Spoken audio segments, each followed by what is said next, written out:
Jornal da Alterosa, edição regional. Oferecimento Virtual Telecom. Bora conectar com a melhor internet da região. Sinteac, compromisso com o trabalhador. Olá, boa noite. Hoje é terça-feira, dia 15 de julho de 2025. O Jornal da Alterosa, edição regional, está no ar.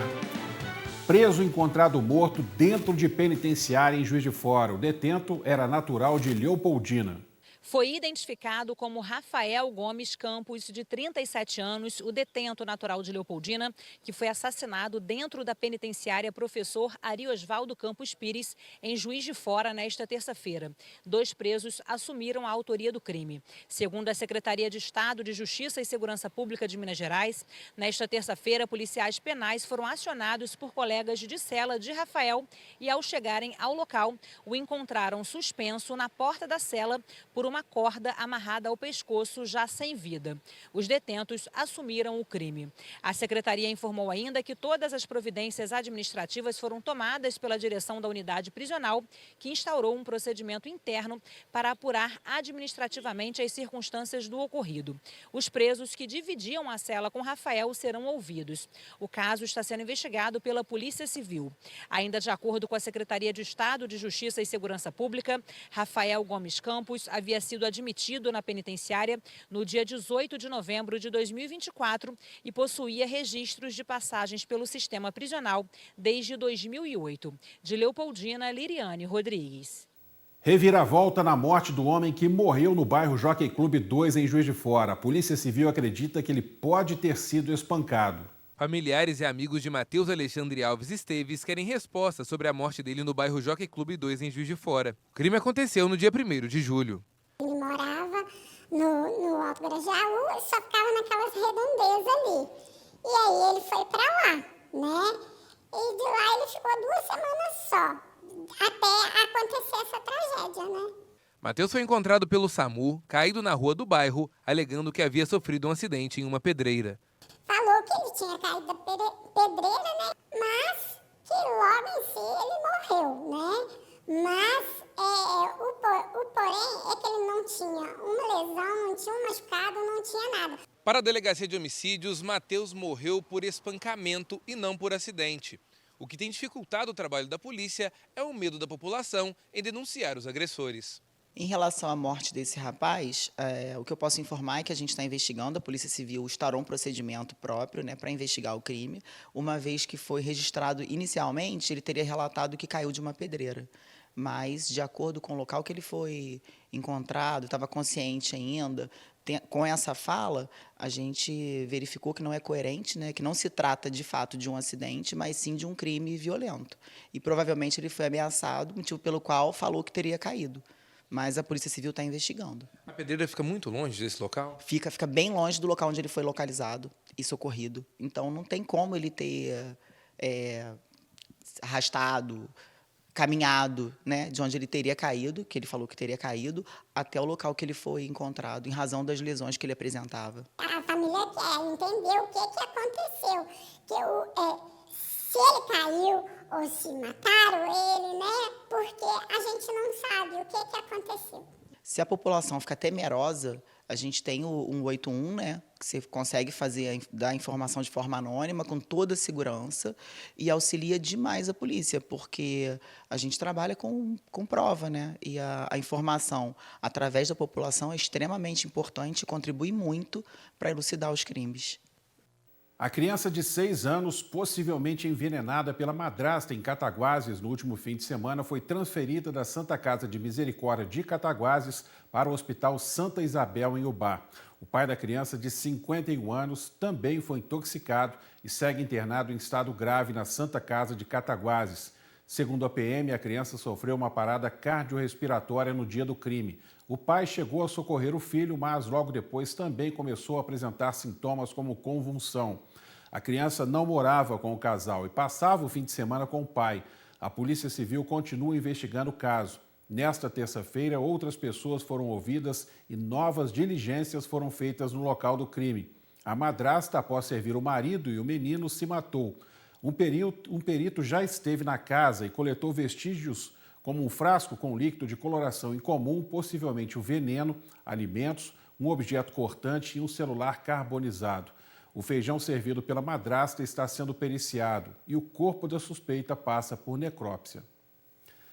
Bandidos tentaram furtar uma loja nesta madrugada em Juiz de Fora. O caso aconteceu em frente ao Cine Teatro Central. Uma viatura da Polícia Militar passava no momento e por pouco o crime não foi concretizado.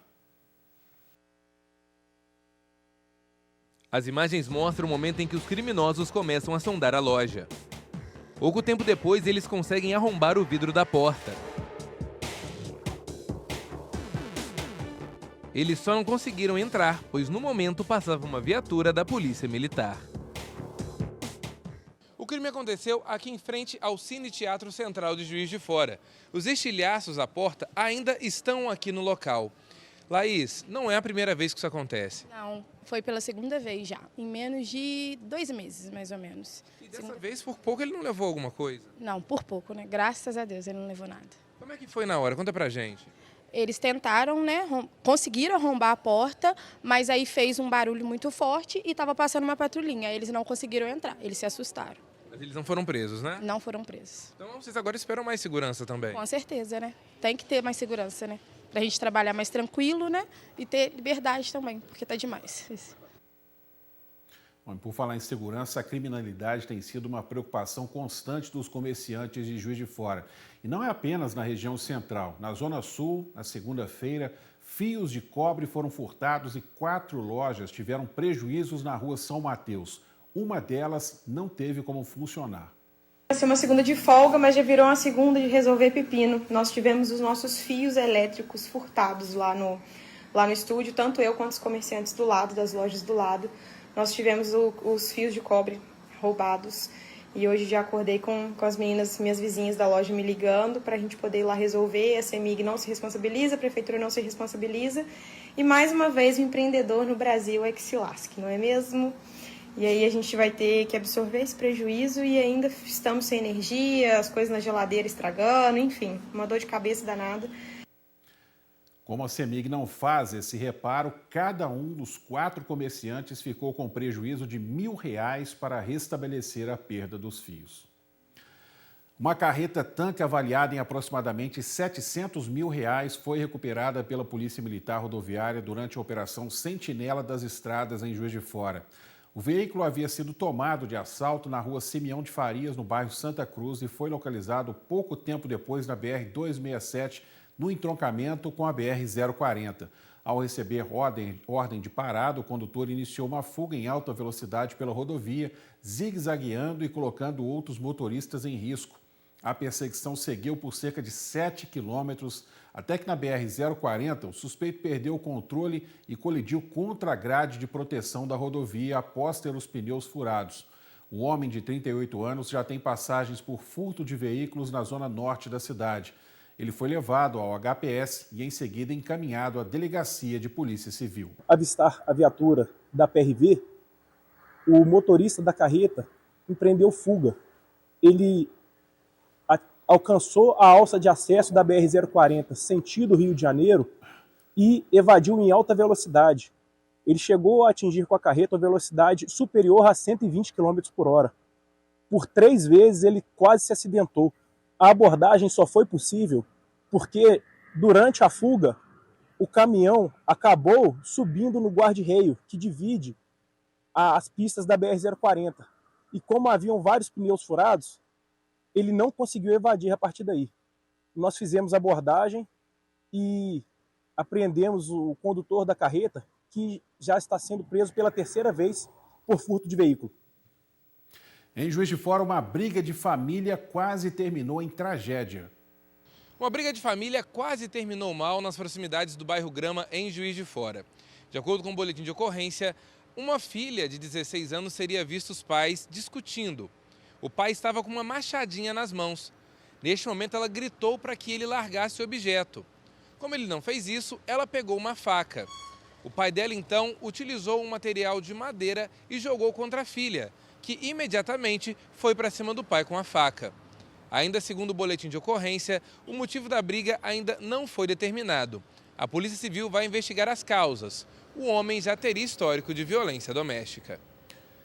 Duas mulheres vandalizaram uma unidade de saúde na cidade de São João del Rei. Elas foram identificadas logo após causarem a confusão no pronto-socorro da Santa Casa da cidade. Segundo a Polícia Militar, uma paciente com um corte na cabeça se exaltou durante o atendimento, ofendeu e tentou agredir enfermeiras, sendo contida por outro funcionário da unidade. Após o episódio, ela e a acompanhante quebraram um dispenser de álcool e reviraram bancos da recepção, ameaçando as profissionais de saúde. As duas foram encontradas na UPA pela PM e disseram que se exaltaram por se sentirem mal atendidas. Como o caso se enquadra em crime de menor potencial ofensivo, elas foram liberadas após se comprometerem a comparecer à justiça no mês que vem. E um pai de santo também é investigado pelo furto de R$1,5 milhão e outros bens de idoso de 62 anos na última semana. O homem foi internado e morreu. Segundo a denúncia, ele vivia em condições insalubres. A Polícia Civil continua investigando o furto de R$1,5 milhão e de alguns bens de um idoso de 62 anos que morreu na última semana em Juiz de Fora. Doutor Rodolfo, além disso, A Polícia Civil continua investigando o furto de R$1,5 milhão e de alguns bens de um idoso de 62 anos que morreu na última semana em Juiz de Fora. Doutor Rodolfo, além disso, um pai de santo também está sendo investigado neste caso? Nós temos 3 pessoas que ficavam com idosos que estão sendo investigadas. Uma delas já foi ouvida semana passada, as outras vão ser ouvidas nessa semana. Temos ainda um taxista que ajudava esse senhor que veio a falecer na sua locomoção de vários lugares, né, que é uma chave importante, que ele conhece a vítima há muitos anos, e temos a informação de um pai de santo. Cabe ressaltar também que o telefone da vítima, enquanto se apreendido, né, e quem tinha a curatela, são as sobrinhas, já deram autorização para a quebra do sigilo telefone, que vai nos trazer bastante informação, assim como o computador também dele apreendido. Exatamente isso que eu ia te perguntar. Além de todo esse material, a perícia também conseguiu localizar ou identificar alguma coisa na casa desse senhor? Olha, nós fizemos a perícia de levantamento de local, onde o perito constatou que o local é insalubre, muito sujo, diversas garrafas de, provavelmente, cachaça vazias no local, muita binga de cigarro, restos de entorpecente, semente de maconha e tudo mais. Então isso tudo demonstra que o idoso estava sendo maltratado. Então, nós vamos juntar tudo e vamos diligenciar essa semana de inúmeras coisas, e diversas oitivas já estão agendadas. E também tem a questão do dinheiro, né? Para onde é que foi esse dinheiro? Isso aí também a Polícia Civil está investigando? Olha, nós já temos um relatório bem substancial sobre essa movimentação bancária, né? A própria curadora, ela tem uma certa facilidade com isso, ela já nos revelou bastante detalhes desse desvio do dinheiro.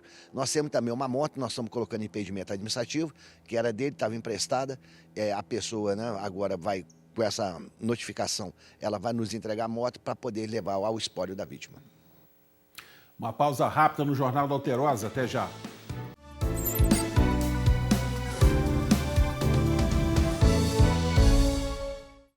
Os prefeitos de Vieiras e de Martins Soares, municípios daqui da Zona da Mata, tiveram os mandatos cassados pelo Tribunal Regional Eleitoral de Minas Gerais. A decisão foi tomada por unanimidade e confirmou sentenças de primeira instância que reconheceram abuso de poder político e econômico e a prática de condutas vedadas nas eleições de 2014. Em Martins Soares, a cassação atinge o prefeito Paulo Sérgio Pereira e o vice Alexandro Franco, por distribuição irregular de benefícios sociais em ano eleitoral. Já em Vieiras, o prefeito Ricardo Celes Maia e o vice Antônio Gouveia Passos foram cassados por contratações temporárias irregulares e distribuição de rifas escolares em ano de eleição. Os cassados permanecem nos cargos até o julgamento de possíveis recursos após a publicação oficial. Novas eleições devem ser marcadas nos 2 municípios. Nossa equipe tentou contato com os prefeitos, mas não obtivemos resposta dos mandatários de Vieiras. Já o de Martins Soares, a nossa equipe conversou com a assessoria, mas não obtivemos posicionamentos sobre o caso. Uma criança de 9 anos precisou pular do carro em movimento depois que o veículo desceu a rua desgovernado. Segundo o pai, a chave não estava no carro e o freio de mão estava acionado. O registro foi em Santa Luzia, na Grande BH. Imagens de câmera de segurança registraram o momento. As imagens são impressionantes. A caminhonete preta começa a descer sem ninguém na condução do veículo pela rua Maringá, no bairro São Benedito, em Santa Luzia. Dentro do veículo estava um menino de apenas 9 anos. Num ato instintivo e desesperado, ele abre a porta e salta do carro em movimento. Cai no asfalto, rola e, para o alívio de quem assistia à cena, ele se levanta e sai andando. O veículo desgovernado bateu com força no muro de uma casa. Por pouco, a cena não terminou em tragédia. Segundo a polícia militar, o pai da criança contou que havia deixado o menino com a avó do lado de fora da casa. Enquanto buscava doações, o garoto entrou sozinho na caminhonete, que estava, segundo ele, com o freio de mão puxado e engrenado. A chave não estava no veículo. A criança teve apenas ferimentos leves, algumas escoriações nas costas, no pé e no joelho e foi atendida na UPA. Quase 150 mil clientes da CEMIG tiveram fornecimento de energia interrompido por ocorrências relacionadas ao uso de pipas em Minas Gerais no mês passado. O número representa um acréscimo de 60% em comparação ao total registrado entre janeiro e maio, quando 248 mil unidades consumidoras foram afetadas. Ao todo, no recorte do primeiro semestre de 2025, mais de 398 mil clientes da empresa enfrentaram interrupções de energia provocadas por pipas em 1.338 ocorrências. Aqueles que gostam de soltar um papagaio, a brincadeira é muito interessante.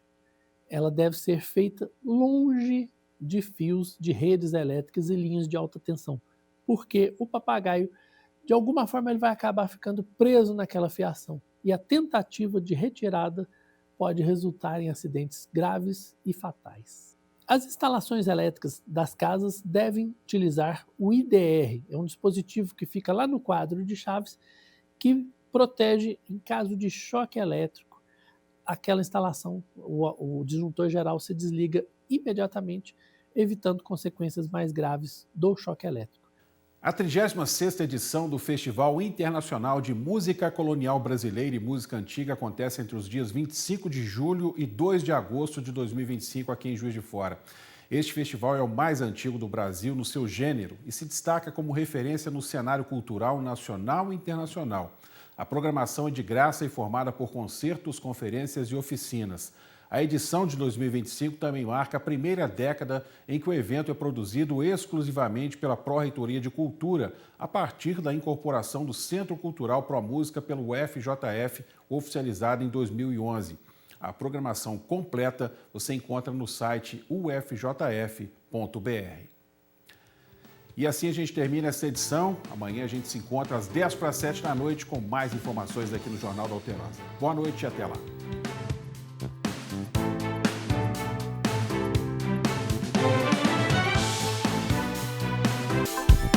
Jornal da Alterosa, edição regional. Oferecimento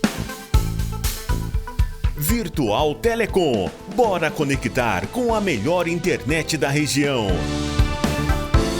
Sinteac, compromisso com o trabalhador.